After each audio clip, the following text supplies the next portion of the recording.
এই হচ্ছে গোবর্ধন পর্বত। এই পর্বতটি স্বয়ং শ্রীকৃষ্ণ কেনি আঙ্গুলে তুলে 7 দিন ধরে রেখেছিলেন আঙ্গুলে।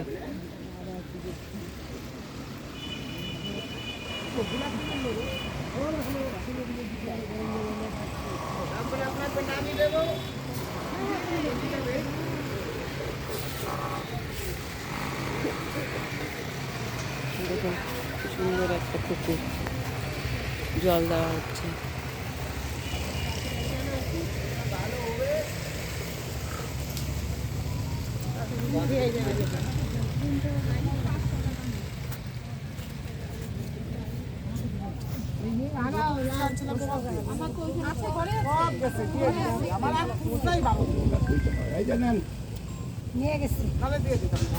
এটাই পর্যন্তই, এখানে রাখছি।